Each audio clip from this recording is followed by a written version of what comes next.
Yeah, it's like all things are changeable in the plan of God and adaptable to the circumstances and belief of the people at that time.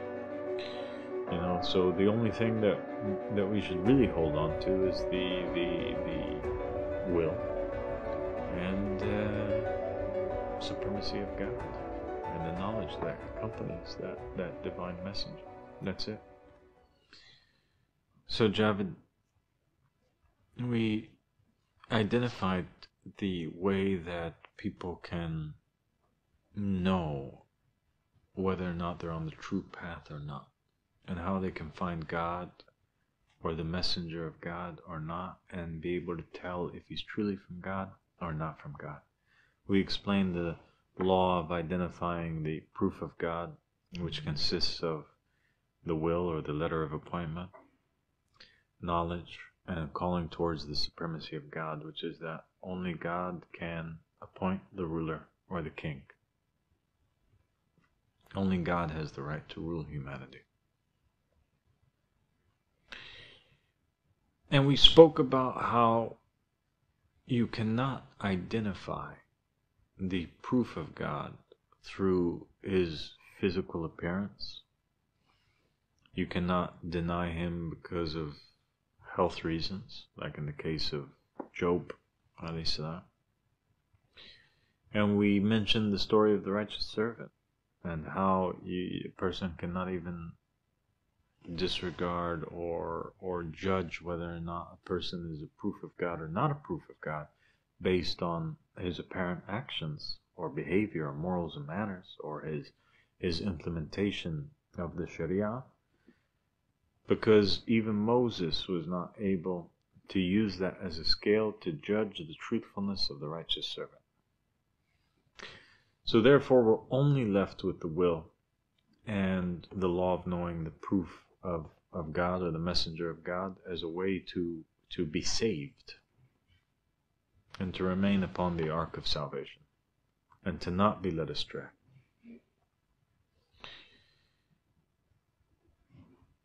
Once we find the proof, the person who fulfills this criteria, we have a divine obligation to stick with them no matter what. And we can never doubt in that individual after that. And the proof of this comes in the stories of the prophets and the messengers. God is consistently warning us in their stories to never judge the prophet or the messenger by any other means other than the law. So in the story of Noah, Noah had fulfilled the criteria. Noah was a prophet that was prophesied by Adam. Adam and the prophets leading up to Noah had spoken about the coming of a Savior who would come at the time where God would destroy earth through a flood. And the believers were well aware of this character to be born, whose name was Noah. When Noah arrived, he claimed to be that promised Savior.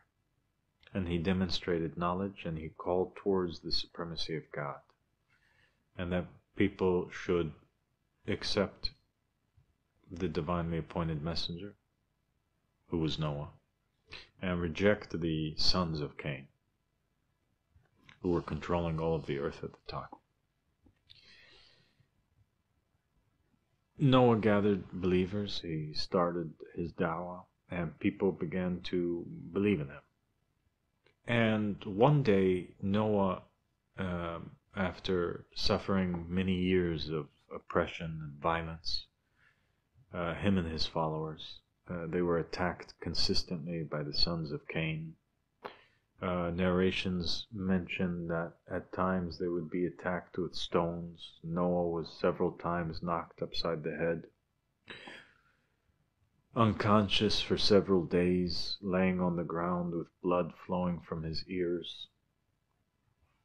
The believers needed a relief and they prayed to Noah to ask God for the hastening of the punishment. Well, finally, after Noah called on God, God sent Gabriel down to tell Noah, to tell his followers, that when he plants this palm tree seed, and it grows to be a tree, the relief would happen. And so he informs his believers, and the believers are ecstatic. They're filled with the spirit of faith, and they're excited. They are working night and day, extra hard, and they have full certitude in the promise of God, that once this little plant becomes a palm tree, the relief is going to happen. On the day that the palm tree was a full-grown one, they waited and waited and waited, and nothing happened. And they looked towards each other. And then they finally mustered up enough courage to go and ask Noah, whose response to them was, actually, I don't know. I'm going to call upon God and find out. Noah calls upon God. Gabriel comes down and tells Noah, Noah, take this new seed and plant it in the ground. And when it becomes a full-grown tree, that is when the relief will happen. So Noah goes back. He tells his companions what Gabriel just told them. And they are utterly shocked and in a state of confusion. And instantly his companions, his congregation, breaks down into three groups. A group that disbelieves. And they say, if Noah was a true prophet, if Noah was really speaking to God, then God's words are never changed. And the flood should have happened, and we should have been saved. But the fact that it didn't happen means that he's a false prophet. The second group of people were in a state of doubt. And the first group of people remained full of faith. They said, you know what? Even if God's promise changed, even if the flood was canceled altogether, it doesn't matter. Because we are with the companion of the will. He's the one that was appointed by God. So those are the people that were saved. As for the ones that disbelieved, they went into hellfire because they fell in a test whereby they used a different method to evaluate whether or not Noah was truthful or untruthful. They disregarded the will, they disregarded the knowledge, they disregarded the supremacy of God, and they focused on the promise. And it was there that they were tested and sifted, and it was there that they fell.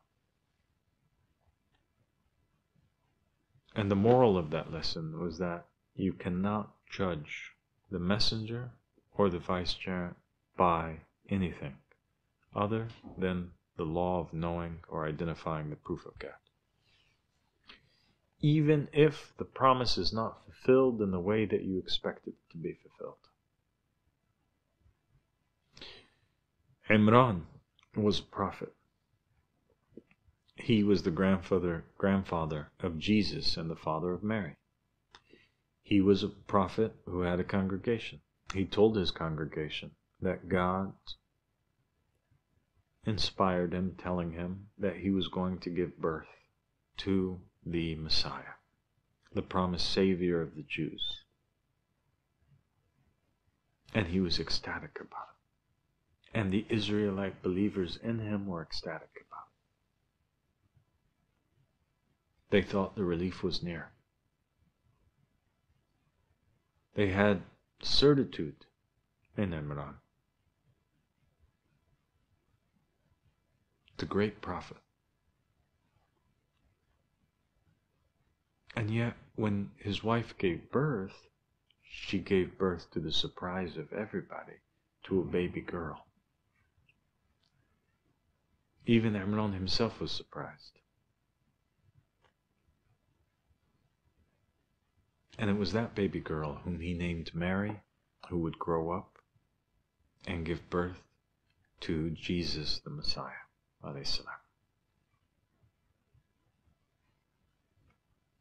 And so God's promise was fulfilled, but just not in the way that they expected. It was not in his son, but rather his grandson.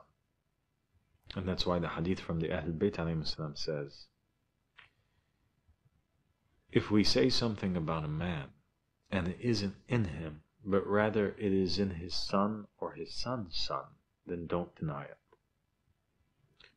God's promises can be fulfilled in ways other than the expectations of the people.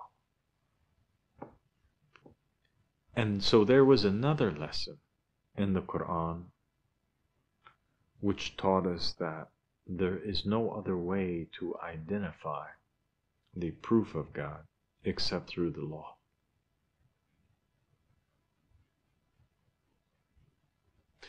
Then we come to the story of Jesus, which is one of the most difficult trials and tribulations and fitnas that any group of believers had ever gone through. And that is that Jesus comes forward with his ministry at the age of 30. He claims to be the Jewish Messiah. He performs all kinds of miracles. He demonstrates knowledge. He claims the will. He calls towards the supremacy of God. He's rebelling against the rulers and the scholars and the rabbis who were not appointed by God. And he calls towards the rulership of God, God's land, his state on earth.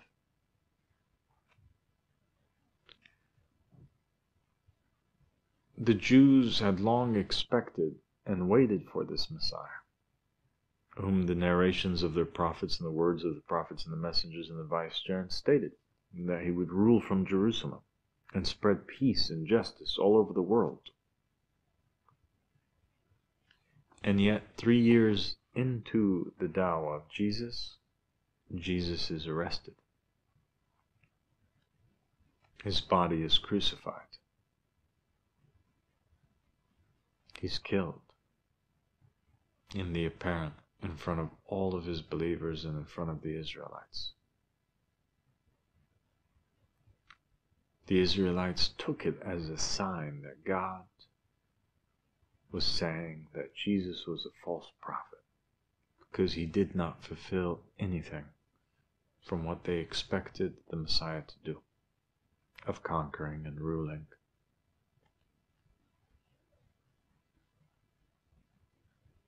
And so they took his death as a way of identifying whether or not Jesus was truthful or not truthful. They took his inability to rule and establish a divine just state as a sign of him being false and not being the Messiah.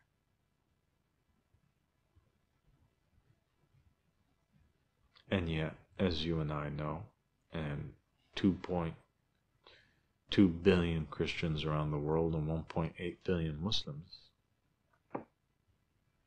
Jesus is the Messiah, was the Messiah, and remains the Messiah that was sent to the Jews.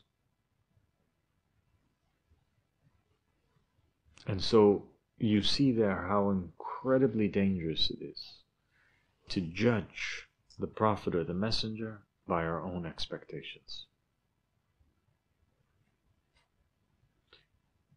And how using anything, even the fulfillment of prophecies, as a way of identifying whether the person was truthful or not truthful, is a false way.